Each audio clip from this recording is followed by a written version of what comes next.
कौन लिखा जाए हेडिंग रे असुची लोक निमंते आशीर्वाद।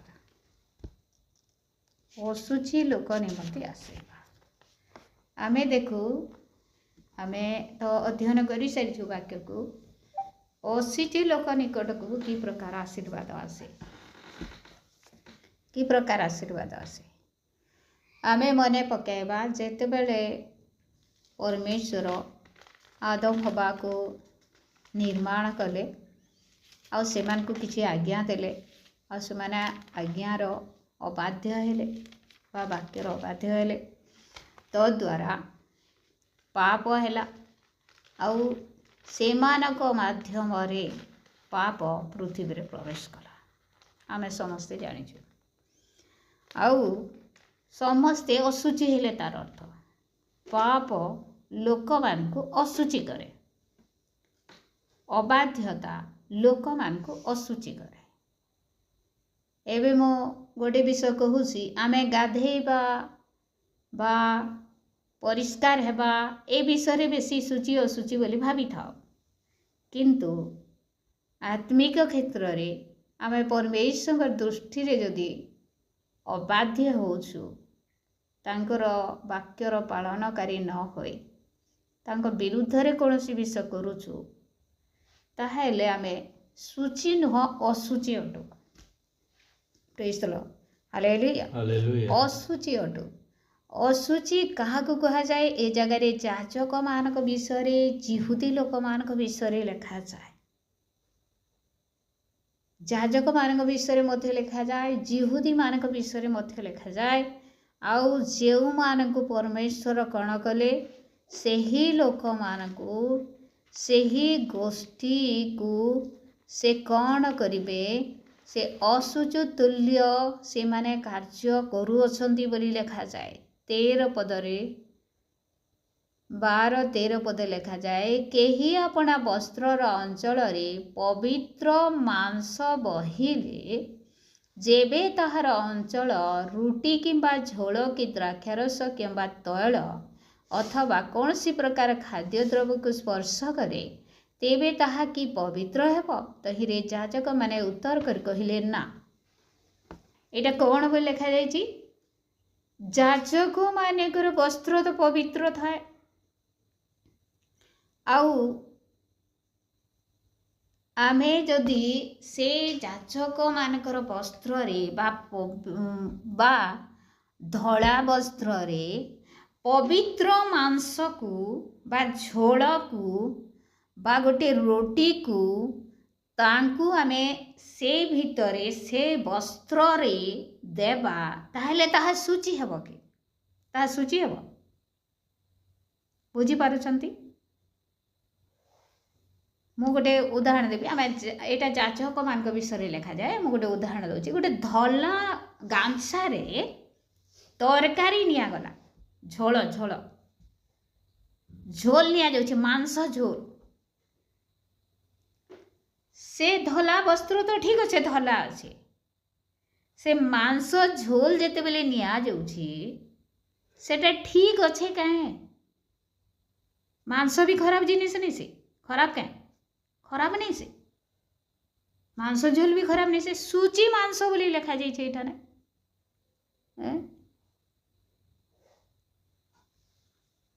पवित्र मांस बोली कहा जाउचे आउ सूची मांस आमे जेनटा के खाइसु सेटा भी जदि गोटे पवित्र वस्त्र द्वारा निया जाउची सेटा असुची हो जाउची असुची हेबा कि नहीं हां एछि नमे जने गोटे धला वस्त्र पिन्ही थिबा आ सेने भुजी के गला सेने पूरा झोल पड़ी गला सेटा सूची दिसुचे भल दिसुचे का सफा दिसुचे का सफा नहीं दिसबा तार अर्थ काना सेटा सेटा मैला ही गला झोल भी खराब जिनिस नहीं से खाद्य भी असुचि नहीं से ठीक खाद्य असुचि खाद्य आउ याडे वस्त्र भी असुचि वस्त्र नहीं से किंतु सेटा से वस्त्र रे नेबार द्वारा सेटा असुचि हला एबे बुझी हला praise the Lord hallelujah. Hallelujah. ଆଉ ଯାଜକ ମାନେ ବି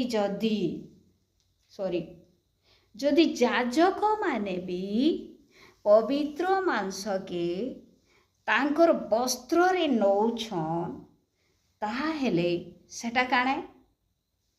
ସେଟା ବି ଅଶୁଚି। ସେଟା ବି ଅଶୁଚି। ଆମେ ଏଇ ପବିତ୍ର ମାଂସ ବା ରନ୍ଧା ହେଉଥିବାର ମାଂସ ବିଷୟରେ ଆମେ ପଢ଼ିଅଛୁ ଯେ ପିନସ୍ ଆମେ ମନେ ପକାଇବା। ଆଉ ସାମୁଏଲକୁ ପରମେଶ୍ୱର ନୁହଁ, ସାମୁଏଲର ମା ହାନ୍ନା ସାମୁଏଲକୁ ଏଲି ଯାଜକଙ୍କ ପାଖରେ ଛାଡ଼ି ଦେଇଥିଲେ। ଯେହେତୁ ହାନ୍ନା ପରମେଶ୍ୱରଙ୍କ ନିକଟରେ ପ୍ରତିଜ୍ଞା କରିଥିଲା ବା ମାନତ କରିଥିଲା ଯେ ଗୋଟେ ଯଦି ପୁତ୍ର ସନ୍ତାନ ଦେବ ତୁମର ଉଦ୍ଦେଶ୍ୟରେ ମୁଁ ତାକୁ ଦେବି। ପ୍ରେଜ୍ ଦ ଲର୍ଡ, ହାଲେଲୁୟା। ଆଉ ସେହି ମାନତକୁ ପୁରା କରିବାକୁ ସେ କ'ଣ କରିଥିଲା? ଏଲି ଯାଜକଙ୍କ ପାଖରେ ଆଉ ହାନ୍ନା ତାର ପୁଅ ଛୋଟ ସାମୁଏଲକୁ ଛାଡ଼ି ଦେଇଥିଲା। ଆମେ ସମସ୍ତେ ଜାଣୁ। କିନ୍ତୁ ଯେଉଁ ସମୟରେ ଏଲି ଯାଜକଙ୍କର ପୁତ୍ରମାନେ ସେମାନେ ମଧ୍ୟ ଯାଜକ କାର୍ଯ୍ୟ କରୁଥିଲେ। ଆମେ ମନ ଦେଇ ଶୁଣିବା। ଯଦି ଜାଣିଛୁ ତ ଭଲ କଥା, ଯଦି ଜାଣିନୁ ନିଶ୍ଚୟ ଆମେ ମନ ଦେଇ ଶୁଣିବା କ'ଣ ପାଇଁ ଏହି ବାକ୍ୟ କହୁଛି। ଆଉ ଏଲି ଯାଜକଙ୍କର 2ଟି ପୁତ୍ର ଥିଲେ। ଆଉ ତାଙ୍କର ସେଇ ପୁତ୍ରମାନଙ୍କ ନାମ ହେଉଛି ପିନସ୍ ଆଉ ହପନିସ୍। ସେମାନେ ଅଶୁଚିତାରେ ଯାଜକ କାର୍ଯ୍ୟ କରୁଥିଲେ। ଅଶୁଚିତାରେ କି ପ୍ରକାର ଭାବରେ? ସେମାନେ ବିଚାର କାର୍ଯ୍ୟ ମଧ୍ୟ କରୁଥିଲେ। ପୁଣି ଯେତେବେଳେ ମାଂସ ରନ୍ଧା ହେଉଥିଲା, ବଳିର ମାଂସ ପ୍ରଥମେ ଯାଜକଙ୍କୁ ଦିଆଯିବା ଉଚିତ, ନିଶ୍ଚୟ ତାହା। କିନ୍ତୁ ସେମାନେ କ'ଣ କରୁଥିଲେ? କଞ୍ଚା ଥାଉ ଥାଉ ସେହି ମାଂସକୁ ସେମାନେ ଜୋର ଜବରଦସ୍ତ ମାଗିକି ନେଇଯାଉଥିଲେ। ଅର୍ଥାତ୍ ଆମେ ନିଜେ ରୋଷେଇ କରିକି ଖାଇବୁ ବୋଲି। ତାହା ପରମେଶ୍ୱରଙ୍କ ଦୃଷ୍ଟିରେ ମନ୍ଦ ଥିଲା। ମୋର ପ୍ରିୟମାନେ, ଆମେ ବୁଝୁ, ଆମେ ମନ ଦେଇ ଶୁଣୁ ଯେ ମାଂସ ଖରାପ ନୁହେଁ, ମାଂସ ନେଇକି ଖାଇବା ମଧ୍ୟ ଖରାପ ବିଷୟ ନୁହଁ। କିନ୍ତୁ ପରମେଶ୍ୱର ଦେଇଥିବାର ନୀତି ନିୟମକୁ ନ ମାନି ଅବାଧ୍ୟ ହେବାଟା ଖରାପ ବିଷୟ ଅଟେ। ପ୍ରେଜ୍ ଦ ଲର୍ଡ, ହାଲେଲୁୟା। ଏବେ ବୁଝିହେଲା ଏ ଜାଗାରେ କାହିଁକି ଯାଜକମାନଙ୍କର ବସ୍ତ୍ର ଦ୍ୱାରା ଖାଦ୍ୟ ନେବା ଦ୍ୱାରା ତାହା ଅଶୁଚି ବୋଲି କୁହାଯାଉଛି ବୋଲି ଲେଖାଯାଏ। ତାପରେ ଦ୍ୱିତୀୟ ଅଂଶ ପଢ଼ିବା 13 ପଦ। ସେତେବେଳେ ହାଗ କହିଲେ, ଶବ ଦ୍ୱାରା ଅଶୁଚି ହୋଇଥିବା କୌଣସି ଲୋକ ଯେବେ ଏହି ଦ୍ରବ୍ୟମାନର ମଧ୍ୟରୁ କୌଣସି ଦ୍ରବ୍ୟ ସ୍ପର୍ଶ କରେ ତେବେ ତାହା କି ଅଶୁଚି ହେବ? ତହିଁରେ ଯାଜକମାନେ ଉତ୍ତର କରି କହିଲେ, ତାହା ଅଶୁଚି ହେବ। ପ୍ରେଜ୍ ଦ ଲର୍ଡ, ହାଲେଲୁୟା।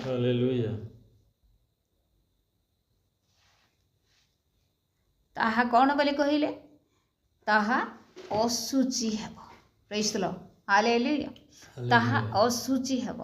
କେତେବେଳେ? ଆମେ ଗଣନା ପୁସ୍ତକ 19, 11 ଆଉ 22ରେ ଲେଖାଯାଏ। ଗଣନା ପୁସ୍ତକରେ ଲେଖାଯାଏ। ଆମେ ସମସ୍ତେ ଜାଣିଛୁ ଯେ ଗୋଟେ ନୀତି ନିୟମ ପରମେଶ୍ୱର ଦେଇଥିଲେ ଇସ୍ରାଏଲ ଲୋକମାନଙ୍କୁ ମୋଶାଙ୍କ ମାଧ୍ୟମରେ। କେଉଁ ବିଷୟ ତମେ ଖାଇବ, କ'ଣ ଖାଇବ ନାହିଁ, କେଉଁଟା ଅଶୁଚି କେଉଁଟା ଅଶୁଚି।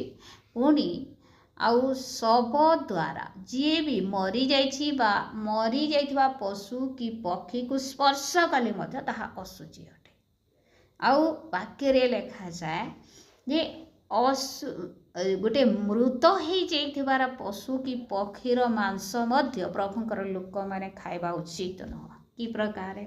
ଗୋଟେ ଦୁର୍ଘଟଣା ଘଟିଲା, ଗୋଟେ କୁକୁଡ଼ା ମରିଗଲା ରାସ୍ତାରେ। କୁକୁଡ଼ା ଖାଇବା ଭୁଲ ନୁହଁ, କିନ୍ତୁ କୁକୁଡ଼ା ମାଂସ ଖାଇବା ଭୁଲ ନୁହଁ। କିନ୍ତୁ ଦୁର୍ଘଟଣାରେ କୁକୁଡ଼ା ଯଦି ମରିଯାଇଛି ଆଉ ତାକୁ ଯଦି ଆମେ ଆଣିକରି ଖାଉଛୁ ତାହା ଅଶୁଚି ଅଟେ। କିନ୍ତୁ ଆମେ ଯଦି ତାକୁ ଆମେ ଭଲ କୁକୁଡ଼ା ଆଣିକରି ଯଦି କାଟିକରି ଖାଉଛୁ ତାହା ଅଶୁଚି ନୁହଁ। देखो परमेश्वर जो नियम देइछंती आमे से नियम विरुद्ध रे जाई परिबा नै। Praise the Lord hallelujah. आउ लेखा जाए अनेक विषय कौ विषय तुम खाइब कौटा सूची कौटा असूची अर्थात सूची आउ असूची दुईटा विषय आज आम मैंने ये वाक्य देखु। Praise the Lord hallelujah. दुईटा विषय जाजक माने मध्य भूल काम करी परमेश्वर दृष्टि रे असूची देखा जाउथिले आउ जिहुदी लोक माने मध्य अर्थात प्रभुंकर लोक माने मध्य भूल काम करी परमेश्वर दृष्टि रे असूची देखा जाउथिले। एई जगह रे लिखा जाए 14 पदरे तेबे हागा उत्तर कर कहले सदाप्रभु कहते आम्भ साक्षात यही लोक माने ओ यही गोष्ठी तद्रूप अटंती। तद्रूप कहले कौन उपरे कौन आम पढ़ला उपरे सूची आ असूची विषय लेके पढ़ला आम असूची विषय पढ़ुछु। आउ हागम को द्वारा परमेश्वर कहउछंती जे सदा प्रभु तद्रूप से असूची वस्तु तुल्य एही लोक माने आउ एही गोष्ठी माने अटंती बोली कहउछंती। आउ से मानकर हस्तकृत जावतीय कर्म मध्य तद्रूप असूची अटे। आउ सेही स्थान रे जहाँ से माने उत्सर्ग करंती ताहा असूची अटे। Praise the Lord hallelujah. एबे हमें मने पकेबा जे आदि पुस्तक 4 पर्व 4 कि 6 4 पर्व रे लिखा जाए कार विषय लिखा जाए कोइन आउ हेबलम कर बलि विषय लिखा जाए। बलि दुई जन बलि उत्सर्ग करबा पाप नहीं बलि उत्सर्ग करबा भूल नहीं। बलि कहले कौन जनक पाखक आम जाऊँ ए माने परमेश्वर निकटवर्ती हेले आ खुशी रे परमेश्वर को किछि देले सेटा होछि बलि खुशी रे किछि उत्सर्ग कले आउ जनकर बलि को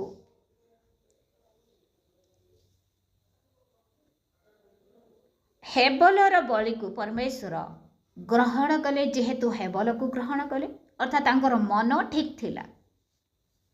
आउ कोइन को 4:5 रे आदि पुस्तक 4:5 पर्व लेखा पदर लिखा जाए मात्र कोइन को तांकर नैवेद्य को से अग्राह्य कले एहेतु कोइन अति क्रोध करी अधोमुख हेले। कोइन को और तांकर नैवेद्य को से अग्राह्य कले तार अर्थ कौन नैवेद्य खराब विषय नुह कोइन मध्य खराब व्यक्ति नुह से मध्य उत्सर्ग करने निमते तार मध्य योग्यता अच्छी किंतु कौन पे खराब है तार ईर्षा मनोभाव नहीं से देला बेले मु जदि देवी नाई परमेश्वर काले मते ये करिवे आउ से देछि मु मध्य देई देवी यही प्रकार चिंता करे अर्थात खुशी मनरे परमेश्वर को न देबारु परमेश्वर क्रोध है आउ परमेश्वर तार बलि को ग्रहण कले ना अर्थात से बलि से जगह अशुचि है परमेश्वर दृष्टि में। Praise the Lord hallelujah. देखो पुणी थे मो मन पकड़ दे बलि अशुचि नुह कोइन मध्य अशुचि नुह किंतु कोइनर मन अशुचि है बारू बलि को मध्य परमेश्वर अग्राह कले। आमे मन दे सुनिबा केवल मनीष द्वारा मनीष निमंते आ मनीष पाई प्रत्येक विषय परमेश्वर सृष्टि करी अछंती। प्रत्येक व्यक्ति प्रत्येक पशु पक्षी गोष्ठी मनीष द्वारा आशीर्वाद पाउछंती मनीष द्वारा अभिशप्त होउछंती। पृथ्वी मध्य मनीष द्वारा अर्थात आदम हवांकर अबाध्यता द्वारा अभिशप्त है। Praise the Lord hallelujah. कौनसी विषय सूची नुह नहेले किंतु आमनकर चिंताधारा सूची थिबार आवश्यक आमनकर मन सूची थिबार आवश्यक। Praise the Lord hallelujah. Amonkar मन निश्चय सूची थिबा सूची रहिबार आवश्यक रहिछि। आमे खुशी रे परमेश्वर निकट जहाँ दौ आम खुशी दौ आनंदर सहित दौ प्रभु ठार पाइबार मंगल दान को मैं स्मरण करी कृतज्ञतार सहित दौ ताहले से आम नैवेद्य को ग्रहण करेंगे आम बलि को ग्रहण करेंगे आते केतेबेले ग्रहण करेंगे जेतेबेले आमानकर मन को जानिले से आम खुशी आम मध्य ईर्षा नहीं क्रोध नहीं आम बिना अहंकार रे परमेश्वर को दौचु अन्य को देखी आम ईर्षा करके दौनु ताहा देखी आम को देखी आम नैवेद्य को से ग्रहण कर जदि आमे असुचि आम को चिंता करवा आउ 1 लाख टंका मध्य यदि परमेश्वर निमंते दि जाए ताहले परमेश्वर ग्रहण करेंगे ना प्रेज द लॉर्ड हालेलुया आमर आय को माध्यम रे होउची आमे को जगह कार्य करूछु आमे की प्रकार आय कला कि को मन नहीं आम परमेश्वर निकट को दो परमेश्वर को दौचु ताहा मध्य जानिबा नितांत आवश्यक अटे जदि आम भूल उपाय रे किछि आय करूछु आ तहिरु मध्य देला ताहा ग्रहणीय नुह प्रेज द लॉर्ड हालेलुया ताहा ग्रहणीय नुह परमेश्वर ग्रहण करेंगे ना ठका भणार विषय को चोरी करी जड़े आनी आदि देला ताकू परमेश्वर ग्रहण करेंगे ना कारण कौन परमेश्वर जानती से समस्त विषय असुचे टंका असुची नुह आम जहाँ नैवेद्य दौचु ताहा असुची नुह किंतु से व्यक्तिर चिंताधारा असुची हेबारु से देइथिबार विषय असुची अटे परमेश्वर ताहा ग्रहण करेंगे ना praise the Lord hallelujah hallelujah hallelujah आमे जगह देखिला असुचि विषय अनेक उदाहरण आमे देखिला असुचि विषय किंतु आमे आउ थरे फेरी जिबा आदि 15 पर्व को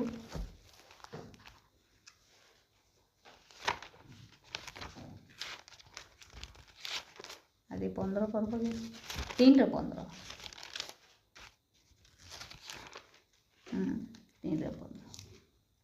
एटा मो कौन पाई बाहर करूची आमे मन दे सुनिबा जे परमेश्वर तो सेमान को कहिले तुमे वाक्यर अबाध्य हेलो सेथिपाई सेमान को आदम हवा को किछि दंड देले वाले ए समस्त विषय तुमे भोगिब बोली मनुष्य को कहिले सर्प को कहिले प्रेज द लॉर्ड हालेलुया आउ सेमानक माध्यम रे पृथ्वीस्थ सब विषय उपरे अभिशाप आसिला सेही दिन ठारू आउ सेथि पाई परमेश्वर एते प्रेमिक जे सेमान को से असुचितारे छाड़ी देले नाही अधर्म करी तुमे मरी जाओ बोली आदम हवा को चाहिए नाही से कौन कले जदिओ तहिर दंड से देले मनुष्य को तथापि से कि प्रकार पुनर्बार रक्षा पाई पारिबो पुनर्बार परमेश्वर सानिध्य लाभ करि पारिबो एथिपाई आउ गोटे से उपाय करू अछंती कारण से प्रेमिक परमेश्वर अटंती से क्षमावान परमेश्वर अटंती से निज रस्तर मनुष्य को निर्माण कले से से आउ गोटे उपाय अवलंबन कले आउ से उपायटी कौन 15 पदरी आदि 3 रो 15 पदरी से कहउछन्ते गोटे भविष्यवाणी कले जे तुमे कौन करिबो पराजित हेबो नाही तुमे जययुक्त हेबो प्रेज द लॉर्ड हालेलुया गोटे जययुक्त हेबार वाक्य को से भाववाणी को परमेश्वर कहिले आ ताहा केबे घटिला प्रभु जीशु ख्रीष्ट जेते बेले जगत को जन्म ग्रहण करी आसिले सेते बेले आउ से कालवरी क्रूसरी आपणार प्राण देबा परे सेही जय आमान को जीशुंक द्वारा मिलेला प्रेज द लॉर्ड हालेलुया जीशुंक द्वारा आमान को से जय मिलेला आउ आमे पुणी थरे मने पके आमे केही मध्य सूची न मोर प्रिय माने केही सूची नु आमनकर कोनसी कर्म सूची नु आमे निजे निजे को पचारतो आमनकर चिंताधारा मो जने झियो सहित कथा होतिली 2-3 दिन आगरु जे आमे केते बेले भी गोटे भल चिंताधारा रे आमे नै रहबा ସବୁବେଳେ ତାର ନେଲେ ସେ ତାର ନେଲେ ସେ ତାର କଥା ଆମମାନଙ୍କର ଚିନ୍ତାଧାରା ବି ଅନ୍ୟ ମନସ୍କ ପରମେଶ୍ୱରଙ୍କ ଠାରୁ ଦୂର। ପରମେଶ୍ୱର ଯାହା ଚାହାନ୍ତି ନାହିଁ ସେହି ପ୍ରକାର ଚିନ୍ତାଧାରା। ଆମକୁ ଚକ୍ଷୁ ମଧ୍ୟ ଅଶୁଚି ବିଷୟ ଦେଖିବ, କର୍ଣ୍ଣ ମଧ୍ୟ ଅଶୁଚି ବିଷୟ ଶୁଣିବା ନିମନ୍ତେ ଆଗ୍ରହ କରିବ। ଆମଙ୍କ ହୃଦୟରେ ମଧ୍ୟ ଆମେ ଯାହା ଚିନ୍ତା କରିଥିବା ସେହି ବିଷୟ ସବୁ ଜାତ ହେବ। ଅର୍ଥାତ୍ ସମ୍ପୂର୍ଣ୍ଣ ଆମେ ପରମେଶ୍ୱରଙ୍କ ଦୃଷ୍ଟିରେ ଅଶୁଚି ଜୀବନଯାପନ କରୁଛୁ, କିନ୍ତୁ ଆମମାନଙ୍କୁ ପରମେଶ୍ୱର ଏତେ ପ୍ରେମ କରନ୍ତି ଯେ ଏହିପରି ଆମ ପରି ଅଶୁଚି ବ୍ୟକ୍ତିମାନଙ୍କୁ ରକ୍ଷା କରିବାନ୍ତି। ଅର୍ଥାତ୍ ଆମେ କିପରି ଶୁଚି ହେବା ଏଥିପାଇଁ ତାଙ୍କର ପୁତ୍ରଙ୍କୁ ଆମମାନଙ୍କୁ ଦେଲେ। ପ୍ରେଜ୍ ଦ ଲର୍ଡ, ହାଲେଲୁୟା। ତାଙ୍କର ପୁତ୍ରଙ୍କ ଦେଇ ତାଙ୍କର ପୁତ୍ରଙ୍କୁ ଯେଉଁମାନେ ନିଜସ୍ୱ କଲା ଆଉ ବିଶ୍ୱାସ ଦ୍ୱାରା ଆମେ ତାଙ୍କୁ ଗ୍ରହଣ କଲା, ବିଶ୍ୱାସ ଦ୍ୱାରା ତାଙ୍କର ପବିତ୍ର ରକ୍ତ ଦ୍ୱାରା ଆମର ଅଧର୍ମ ସବୁ କ୍ଷମା ହେଲା, ଆମେ ତାଙ୍କର ସନ୍ତାନ ହେବାର ଅଧିକାରକୁ ପାଇଲା। ପ୍ରେଜ୍ ଦ ଲର୍ଡ, ହାଲେଲୁୟା। ଅର୍ଥାତ୍ ଯୀଶୁଙ୍କ ରକ୍ତ ଯେତେବେଳେ ଆମମାନଙ୍କୁ ଘୋଡ଼ାଇ ରଖେ, ଆମମାନଙ୍କୁ ଧୌତ କରେ, ଆମମାନଙ୍କର ପାପକୁ ଧୌତ କରେ, ସେତେବେଳେ ଆମମାନଙ୍କର ପାପ ଆଉ ଦେଖାଯାଏନି, ଆମେ ସମ୍ପୂର୍ଣ୍ଣ ପବିତ୍ର ଦେଖାଯାଉ। ଆଉ ସେ ଅଶୁଚି ବ୍ୟକ୍ତି ବାକ୍ୟରେ ଆମେ ଯାହା ପଢ଼ିଲା ସେହିପରି ସେ ଅଶୁଚି ବ୍ୟକ୍ତିମାନେ ଆମେ ଦିନେ କ'ଣ ହେବା? ଶୁଚି ହୋଇ ଆମେ ପରମେଶ୍ୱରଙ୍କର ଆଶୀର୍ବାଦର ପାତ୍ର ପାତ୍ରୀ ହେବା। ସେଇଦିନ ଆଦମ ହେବା ଅଶୁଚି ଜୀବନ କାଟି ଦଣ୍ଡ ଭୋଗିଲେ, ମାତ୍ର ଆମମାନଙ୍କ ନିମନ୍ତେ ପରମେଶ୍ୱର ଆଉ ଗୋଟେ ସୁଯୋଗ ଦେଲେ, ଯୀଶୁଙ୍କୁ ପଠାଇ ଯୀଶୁଙ୍କ ଦ୍ୱାରା ଆମେ ଶୁଚି ହୋଇ ଆମେ ଅନନ୍ତ ଜୀବନର ଅଧିକାରୀ ହେବା, ଆଉ ଆମେ ଦଣ୍ଡ ଭୋଗିବାନି। ପ୍ରେଜ୍ ଦ ଲର୍ଡ, ହାଲେଲୁୟା। ଏଇଟା ହେଉଛି ସେ ଅଶୁଚି ବ୍ୟକ୍ତିମାନଙ୍କର ଆଶୀର୍ବାଦ। ଅଶୁଚି ବ୍ୟକ୍ତିମାନଙ୍କର ଆଶୀର୍ବାଦ। ଅଶୁଚି ବ୍ୟକ୍ତିମାନେ ଆଶୀର୍ବାଦ ପାଇବେ କି? ନାହିଁ, ଦଣ୍ଡ ପାଇବେ। କିନ୍ତୁ ପ୍ରଭୁ ଯୀଶୁ ଆମମାନଙ୍କର ସବୁ ଦଣ୍ଡକୁ ନେଇ ଆମମାନଙ୍କୁ ଆଶୀର୍ବାଦ ଆଣିବାର ଗୋଟେ ସ୍ରୋତ ହେଇଯାଇଛନ୍ତି, ଗୋଟେ ମାଧ୍ୟମ ହେଇଯାଇଛନ୍ତି। ଯେତେ ଲୋକ ତାଙ୍କୁ ଗ୍ରହଣ କଲେ, ଯେତେ ଲୋକ ତାଙ୍କୁ ବିଶ୍ୱାସ କଲେ, ସମସ୍ତେ କାହାର ସନ୍ତାନ ହେଲେ? ଈଶ୍ୱରଙ୍କର ସନ୍ତାନ। ଈଶ୍ୱରଙ୍କର ସନ୍ତାନ ହେବାର ଅଧିକାରକୁ ପାଇଲେ। ମୋର ପ୍ରିୟମାନେ, ଆମେ ତାହାଙ୍କୁ କି ପ୍ରକାର ଗ୍ରହଣ କରିଛୁ? ଆମେ ଆମର ହୃଦୟରେ ସ୍ଥାନ ଦେଇଛୁ କି? ଆମର ଚିନ୍ତାଧାରାରେ ତାଙ୍କୁ ପ୍ରାଧାନ୍ୟ ଦେଇଛୁ କି? ଆମର ପରିବାରରେ ତାଙ୍କୁ ପ୍ରାଧାନ୍ୟ ଦେଇଛୁ କି? ଆମ ବ୍ୟକ୍ତିଗତ ଜୀବନରେ ତାଙ୍କୁ ପ୍ରାଧାନ୍ୟ ଦେଇଛୁ କି? ଯୁଆଡ଼େ ଦେଖିଲେ ଯେଉଁ କାର୍ଯ୍ୟ କରି ଆମେ ପ୍ରଭୁ ଯୀଶୁଙ୍କୁ ପ୍ରାଧାନ୍ୟ ଦେଉଛୁ କି? ଯାହାଦ୍ୱାରା ଆମେ ବଞ୍ଚୁଅଛୁ, ଯାହାଦ୍ୱାରା ଆମେ ରକ୍ଷା ପାଇଲା, ଯାହାଦ୍ୱାରା ଆମେ ଦଣ୍ଡରୁ ମୁକ୍ତ ହେଲା, ଯାହାଦ୍ୱାରା ଆମ ନର୍କରୁ ଆମେ ବଞ୍ଚିଲା, ଯାହାଦ୍ୱାରା ଆମେ ଅନନ୍ତ ଜୀବନ ପାଇବାକୁ ବା ସ୍ୱର୍ଗ ରାଜ୍ୟର ଅଧିକାରୀ ହେବାକୁ ଯାଉଅଛୁ, ଆମେ ତାଙ୍କୁ ପ୍ରାଧାନ୍ୟ ଦେଉଛୁ କି? ଯଦି ଆମେ ତାଙ୍କୁ ପ୍ରାଧାନ୍ୟ ଦେଇଛୁ, ଆମେ ତାଙ୍କର ଉପାସନାକୁ ମଧ୍ୟ ପ୍ରାଧାନ୍ୟ ଦେବା। ଯଦି ଆମେ ତାଙ୍କୁ ପ୍ରାଧାନ୍ୟ ଦେଇଛୁ, ତାହେଲେ ଆମେ ତାଙ୍କ ବାକ୍ୟକୁ ପ୍ରାଧାନ୍ୟ ଦେବା। ଯଦି ଆମେ ତାଙ୍କୁ ପ୍ରାଧାନ୍ୟ ସ୍ଥାନ ଦେଇଛୁ, ତାହେଲେ ପ୍ରାର୍ଥନାରେ ଆମେ ତାଙ୍କ ସହିତ ସୁସଂଯୁକ୍ତ ହେଇ ଆମେ ତାଙ୍କୁ ଏତେ ଧନ୍ୟବାଦ ଦେବା ଯେ ଆମକୁ ସମୟ ମଧ୍ୟ ଜଣାପଡ଼ିବ ନାହିଁ। ଅନେକ ସମୟରେ ଆମମାନଙ୍କ ଶୃଙ୍ଖଳା ଦୃଷ୍ଟିରୁ ଆମେ କ'ଣ କରିଥାଉ? 1 ଘଣ୍ଟା, 2 ଘଣ୍ଟା ଆଉ ଅଧା ଘଣ୍ଟା ଏ ପ୍ରକାର ଆମେ ପ୍ରାର୍ଥନା ସବୁ ରଖିଥାଉ। କିନ୍ତୁ ତାହା ଠିକ୍ କି?